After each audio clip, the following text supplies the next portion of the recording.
terakhir fungsinya yaitu sebagai untuk membangkit para hikayat itu untuk membangkit para pejuang.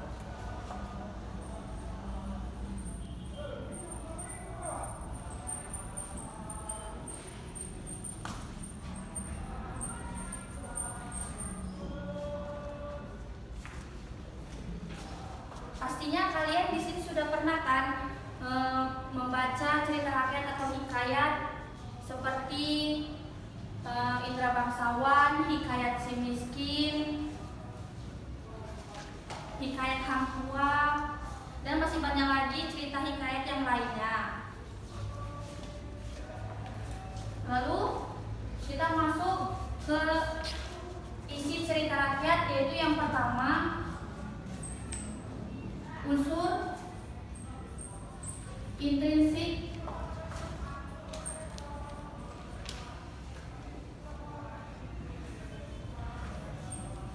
cerita rakyat atau hikayat.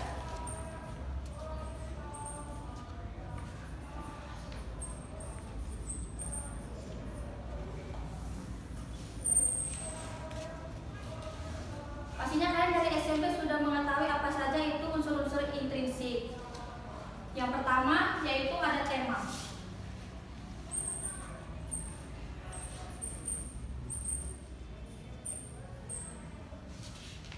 Ada yang tahu apa itu pengertian tema?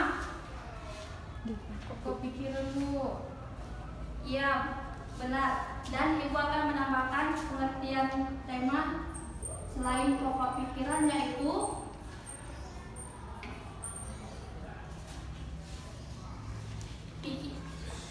landasan cerita, Bu. Yaitu pikiran atau ide yang melandasi sebuah cerita.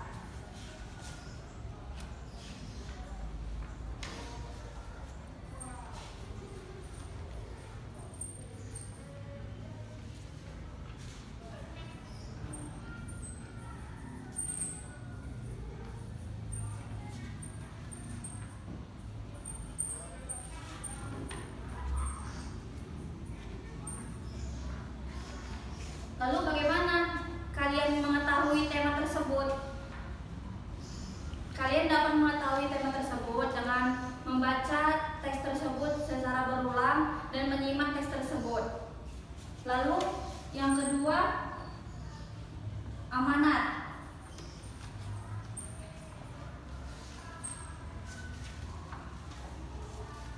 Amanat yaitu pesan yang disampaikan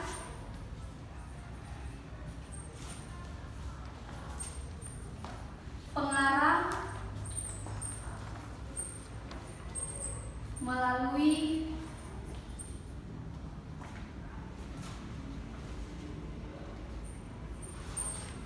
sebuah cerita. Amanat ini bisa disebut juga sebagai pesan-pesan yang ingin kita sampaikan dari cerita tersebut. Lalu yang ketiga, alur. Ada yang tahu apa itu pengertian alur? Jalan cerita, Bu. Iya, benar, jalan cerita.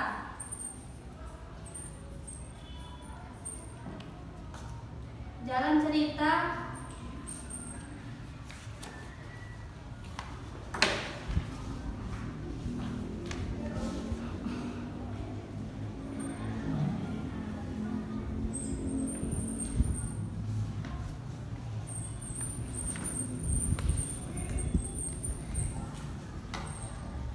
pastinya kalian sudah tahu juga kan, alur itu dibagi menjadi 3. Yang pertama alur maju, yang kedua alur mundur, dan yang ketiga alur maju dan mundur. Dan yang keempat ada latar.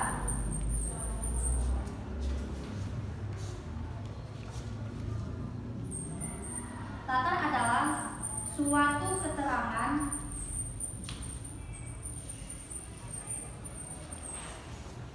yang berhubungan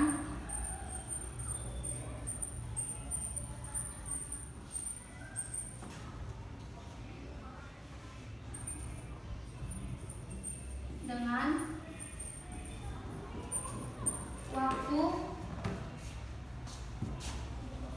tempat, dan suasana. Latar itu terbagi menjadi 3, ada latar waktu.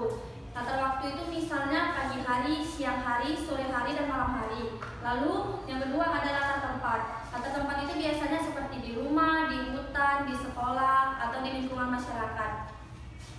Dan yang terakhir ada latar suasana. Latar suasana itu misalnya seperti mengerikan, terus mengharukan, dan masih banyak lagi latar suasananya yang lain. Lalu yang kelima,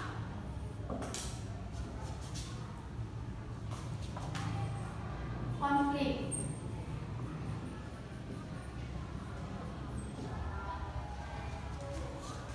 Ada yang tahu di sini apa itu pengertian konflik? Masalah, Bu. Permasalahan Bu. Konflik itu permasalahan, pertentangan,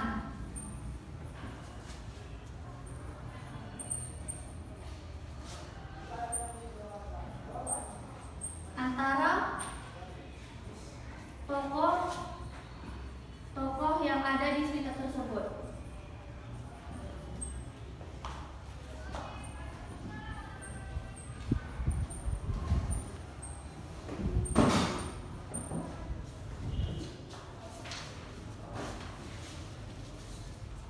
Lalu selain dari yang 5 ini, apalagi yang belum termasuk di sini unsur intrinsiknya? Ya, yang terakhir yaitu penokohan.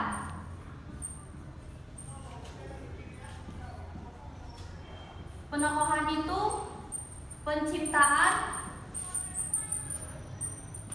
citra tokoh dalam suatu cerita.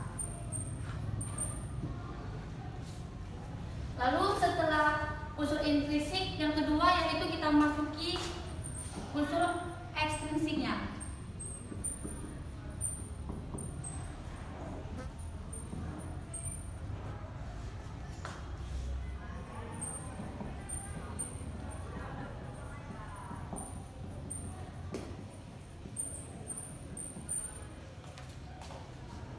Apa-apa saja unsur ekstrinsik cerita rakyat? Ada yang tahu?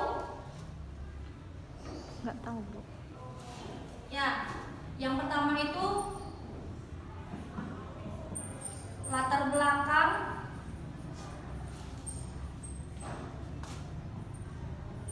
sosial, budaya masyarakat.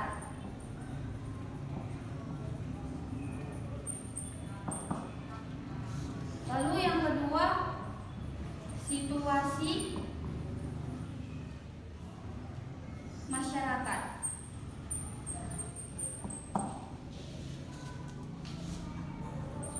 Dan yang ketiga, nilai-nilai yang terkandung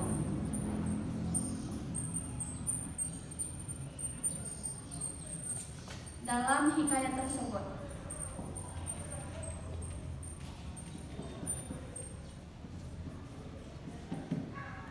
Dan di sini Ibu akan menjelaskan lagi apa saja itu nilai-nilai yang terkandung dalam hikayat tersebut.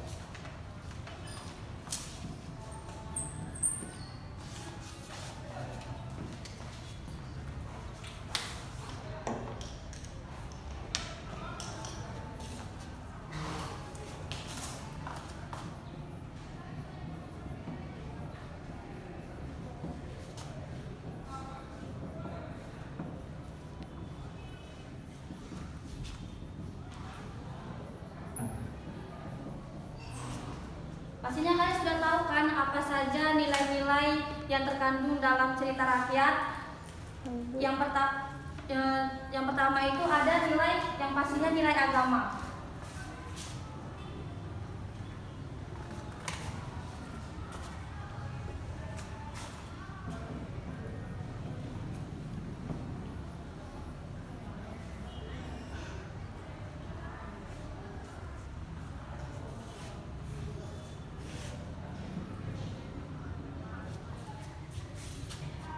Nilai agama itu dia berhubungan dengan keyakinan tentang ketuhanan atau peribadatan.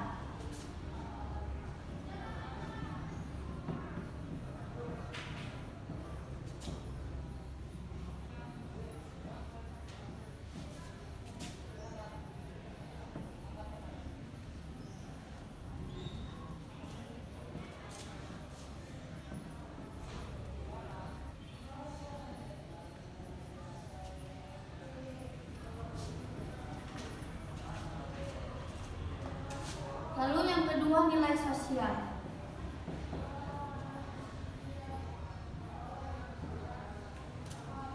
Nilai sosial ini dia berhubungan dengan hubungan masyarakat, seperti misalnya kita saling tolong menolong, seperti rasa simpati.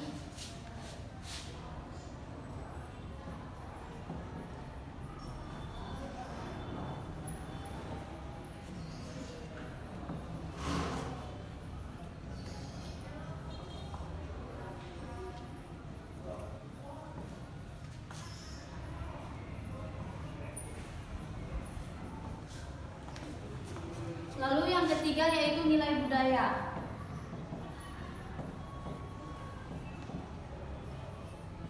Apa itu pengertian nilai budaya? Yang berhubungan Nilai sama budaya budaya. itu hal-hal yang berkaitan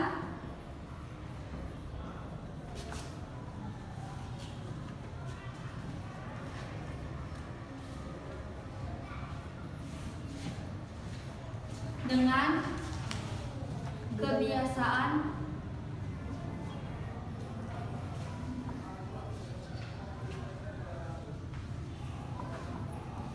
masyarakat tertentu.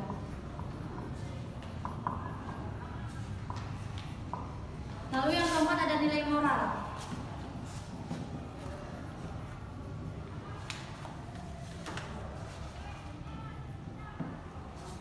Ada yang tahu apa di sini pengertian moral? Akhlak, Bu. Ya, moral itu akhlak.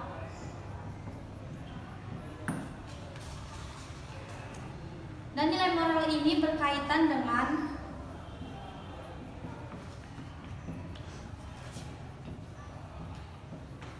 etika, akhlak, budi pekerti,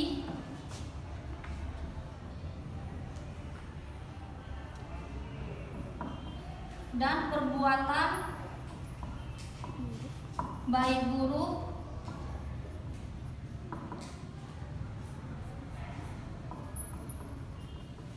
dalam cerita tersebut.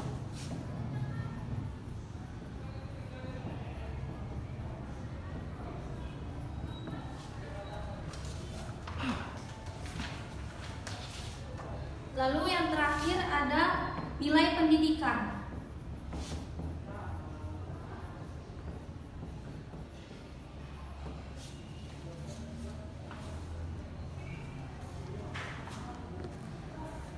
Nilai pendidikan ini berkaitan dengan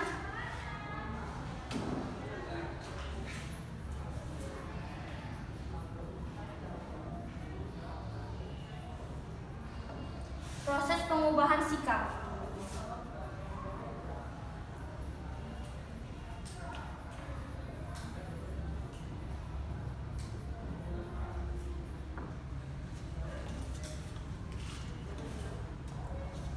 Baiklah, ini materi kita hari ini sampai di sini, dan di sini Ibu akan memberikan kalian satu contoh dan mengidentifikasi isi dan nilai-nilai cerita tersebut.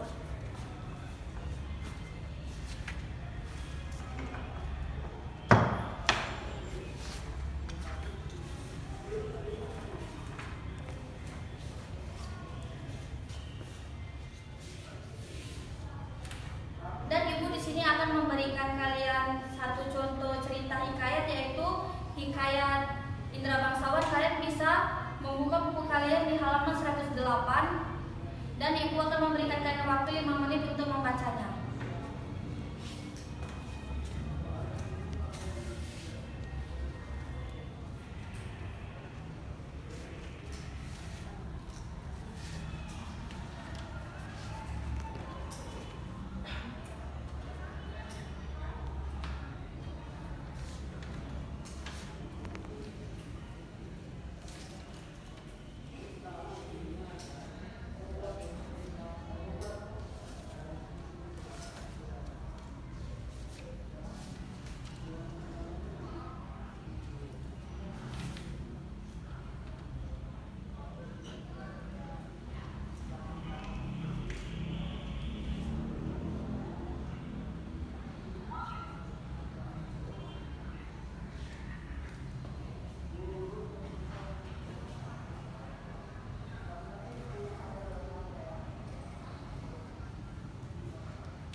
mengidentifikasi isi dan nilai-nilai cerita rakyat atau hikayat tersebut.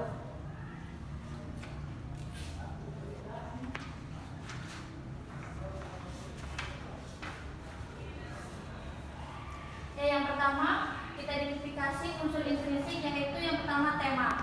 Apa tema dari cerita tersebut? Ya, temanya yaitu siapa menanam akan memetik hasilnya. Lalu, apa amanat yang bisa diambil dari cerita tersebut? Ada yang tahu? Nggak tahu lah, Bu.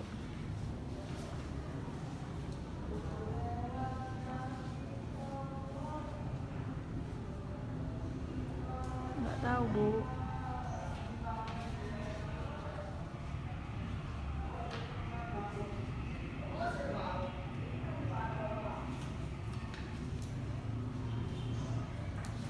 Ada yang tahu? Nggak tahu, Bu. Amanatnya yaitu yang pertama, hendaklah kita selalu mengingat Allah Subhanahu wa taala. Lalu yang kedua, hendaklah kita saling tolong menolong. Yang ketiga, hendaklah kita tidak mudah menyerah. Lalu yang keempat, hendaklah kita selalu bersikap sportif dan jujur. Lalu yang ketiga, alur. Alur itu kan terbagi menjadi 3.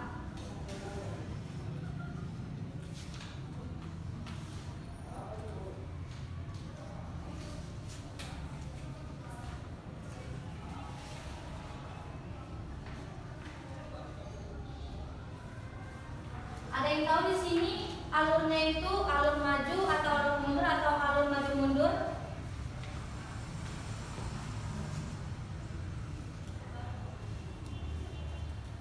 Ya, alur pada hikayat tersebut adalah alur maju karena alasannya hikayat menceritakan awal Raja Indra Bungsu yang tidak memiliki anak. Indra bangsawan diasuh oleh raksasa dan dianggap sebagai neneknya.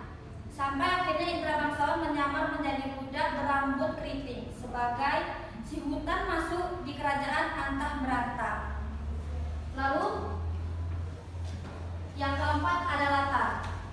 Latar terbagi menjadi 3. Latar waktunya di sini ada yang tahu apa? Siang hari, Bu. Ada tahu yang lain atau jawabannya ada yang beda? Sore, Bu, sore.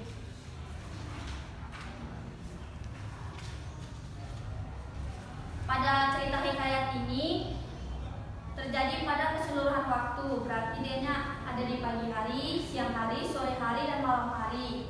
Lalu apa latar suasana yang ada di cerita tersebut?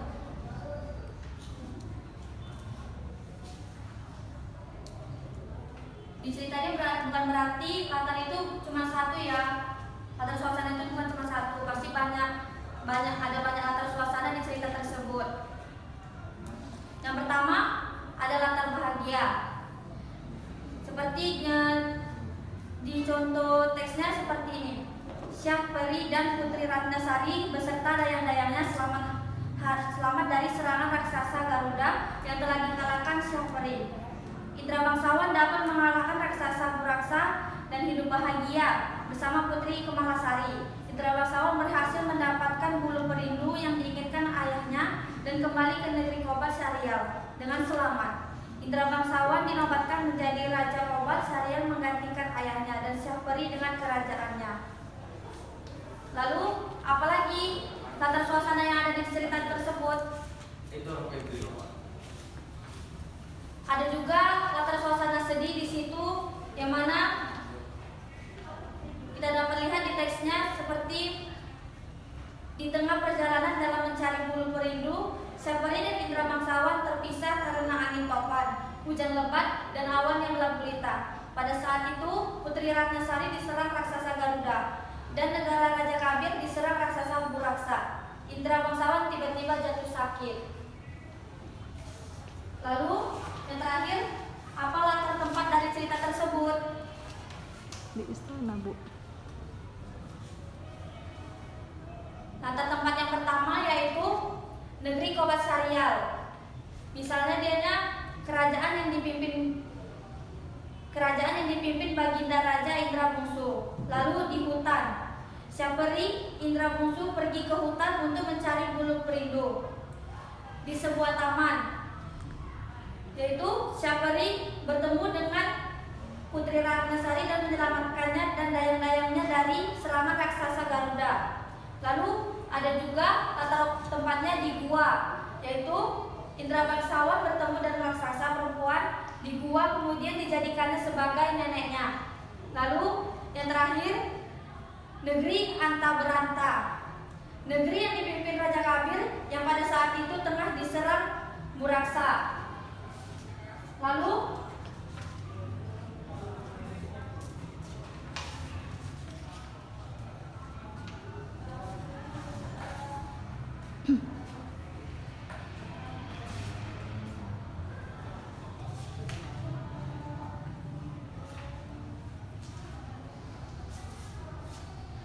yang kelima, konflik. Apa permasalahan atau pertentangan antara tokoh-tokoh yang ada di cerita tersebut? Ada yang tahu apa permasalahan atau pertentangan yang ada di cerita tersebut?